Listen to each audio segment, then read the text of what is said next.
Welcome to Museum House C.G. Jung.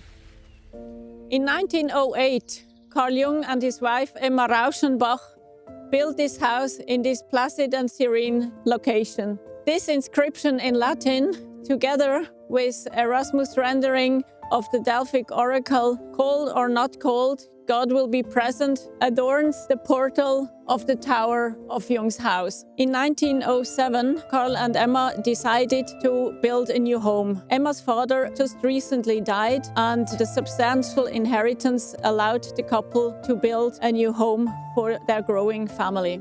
They were looking for a piece of land on the shore of Lake Zurich because Carl always thought one can only live close to water.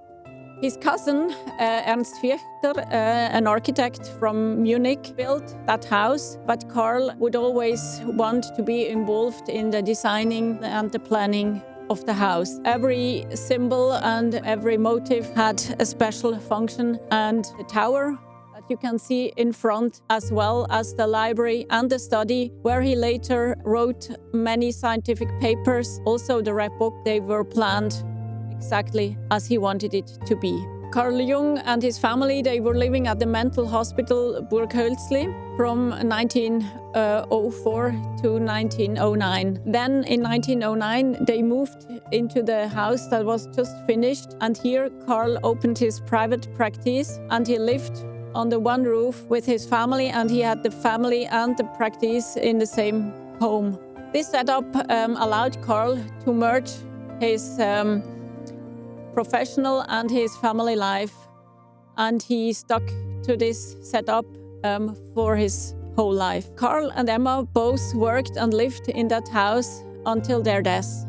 After that, the house was passed on to the children and grandchildren, and until today, the house is partly privately inhabited. In 2002, the foundation C.G. Jung Küsnacht took over the house with the aim of preserving the house for posterity. One of the main endeavors of the foundation was to open the museum so that visitors from all over the world have the possibility to come and see how Carl and Emma lived and worked in that house. The representative rooms were restored true to the original, or more or less true, or as far as possible true to the original. And in 2018, the museum opened its doors for the visitors. So people can come and see how it felt to be a guest of Carl and Emma Jung. Since the opening in 2018, we had more than 18,000 visitors coming from all parts of the world. We had several special exhibitions and different events. It was also a wish for Carl Jung to continue, that the library continues for the future. So interested scientists and scholars, they still have the possibility to come and use the library. The books all belong to the foundation of the works of C.G. Jung, and upon request they can come and use them. Both foundations, the foundation C.G. Jung Küsnacht, which runs the museum, as well as the foundation of the works of C.G. Jung, both supported the critical edition of the works of C.G. Jung. C.G. Jung's works, whose sales far outstripped those of Freud's, one of the basic texts of contemporary thought, once foundational for depth psychology and pivotal for intellectual, cultural, and religious history. Yet to date, our knowledge of them has been based on an inadequate edition. Princeton University Press's new critical edition, The Works of C.G. Jung, will rectify this. For 5 decades, Jung attempted to establish an interdisciplinary science of analytical psychology and apply its insights to the fields of psychiatry, criminology, psychotherapy, psychoanalysis, personality psychology, anthropology, physics, biology, education, the arts and literature, history of the mind and its symbols, comparative religion, alchemy, and contemporary culture and politics, among others. Each in turn has been decisively marked by his thought. Of timely and ongoing relevance to the understanding of these fields, Jung's writings are at the same time essential reading for any understanding of the making of the modern mind.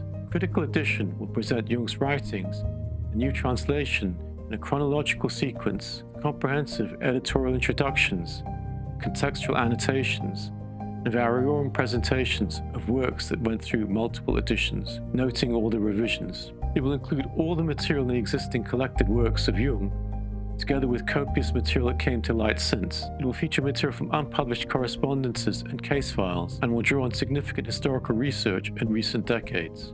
In sum, the Critical Edition will present and elucidate the development of Jung's thinking and writing over a lifetime. The project will comprise 26 volumes. In this presentation, Gaia Domencici, the editor of the first volume, Student Years in Basel, Philosophy, Medicine, Science and Spiritualism, 1896 to 1900, will provide a virtual tour of its contents.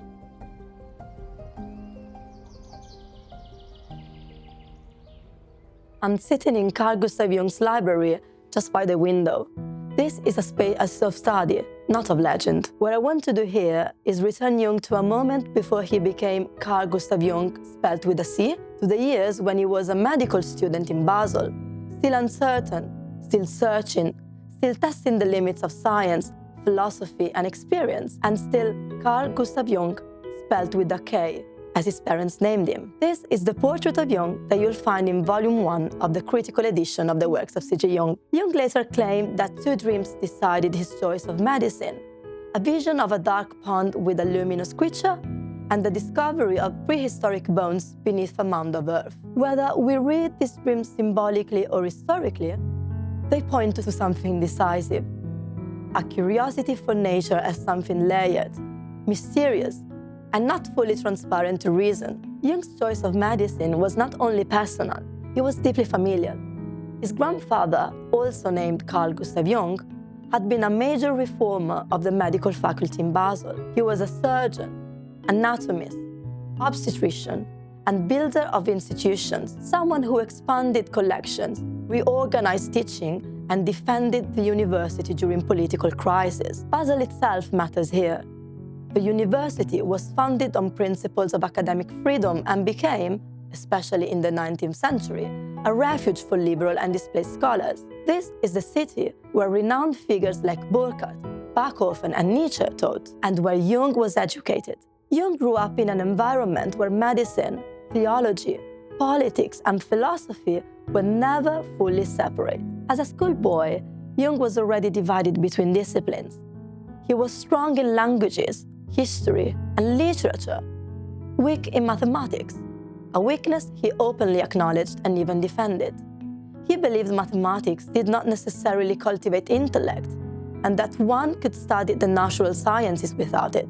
What fascinated him instead were zoology, paleontology, Darwin, and the visual study of life. At the same time, he was reading Homer, Goethe, and crucially, Kant and Schopenhauer. Medicine appealed to him precisely because he offered a bridge, a way to work directly with nature while remaining in dialogue with the humanities.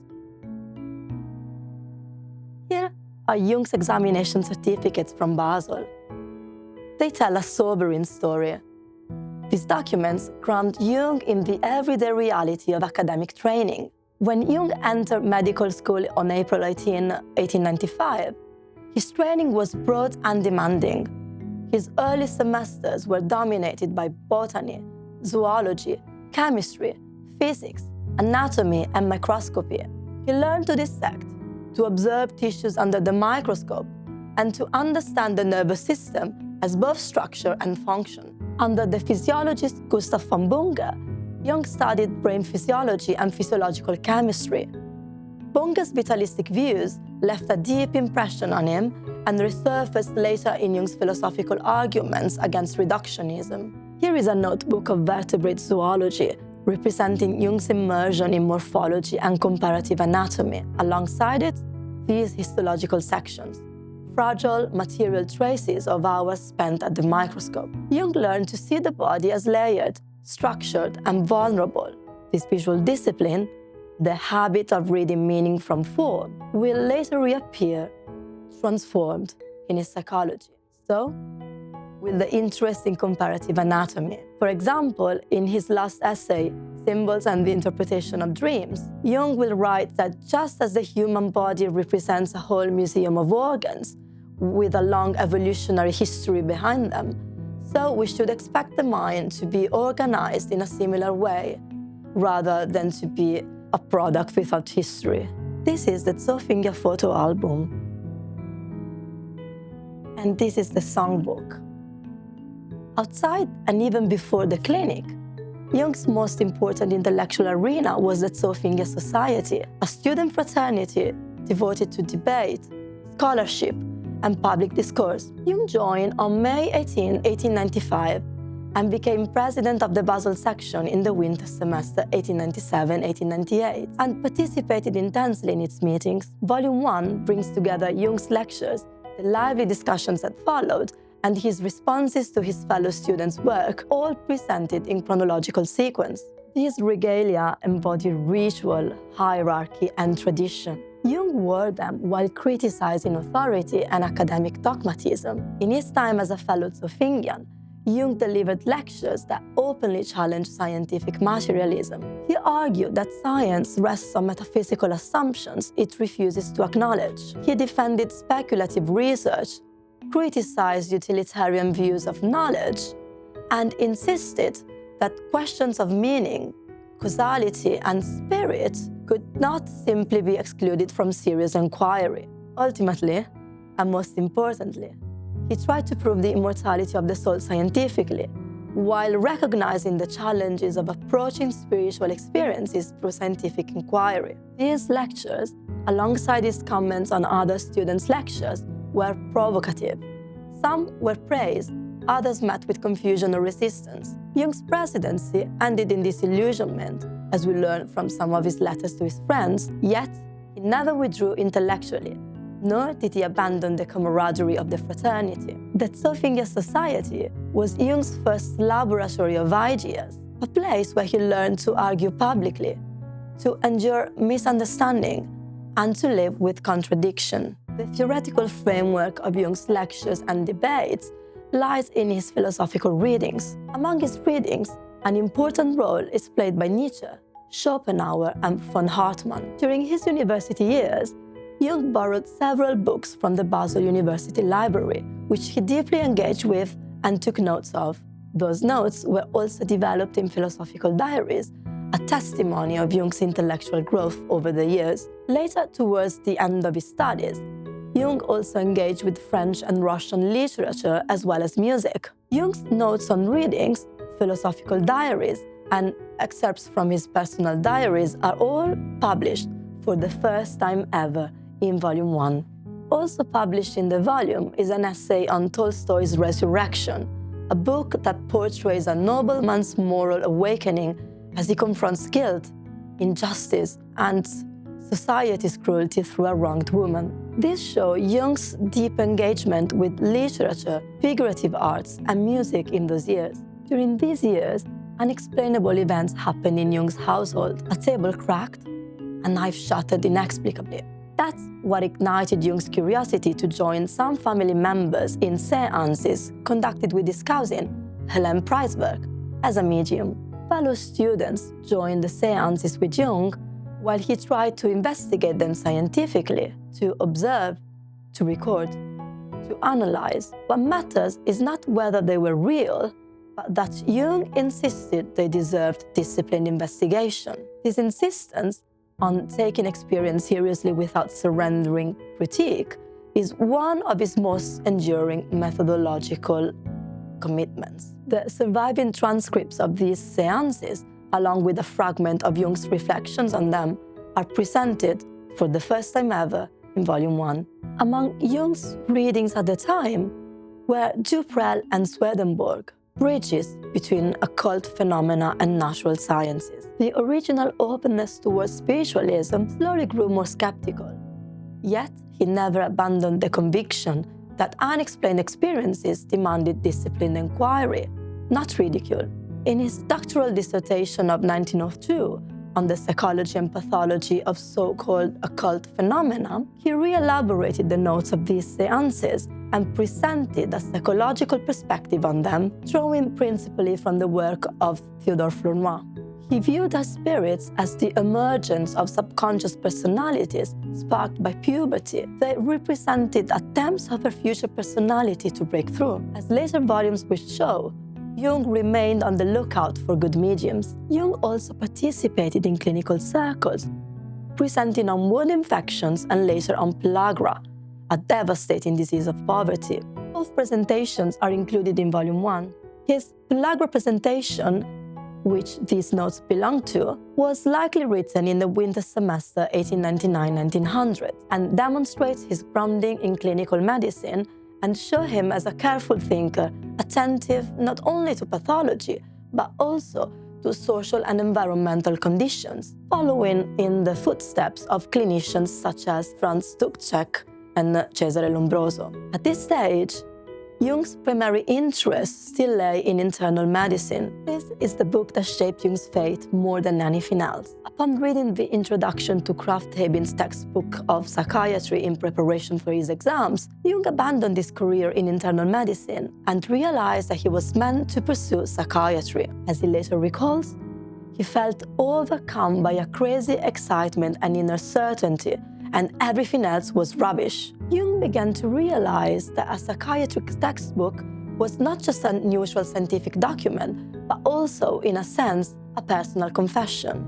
Behind the language of objectivity stood the psychiatrist himself, responding to a so-called disease of the personality with his own personality. This was something Jung had never encountered in his clinical education. So, on December 11, 1900, Jung began his new job as a second medical assistant at the Burghölzli Mental Hospital in Zurich, after passing the medical specialist examination on November 26 and receiving his diploma the day after. What we see here is not the origin of analytical psychology, but the formation of a stance. Jung emerges as a medically trained thinker shaped by anatomy, pathology, philosophy, theology, literature, debate, and subjective experience. He learned early that knowledge advances not by certainty alone, but by confronting its own limits. The intellectually stimulating atmosphere from Basel molded this path,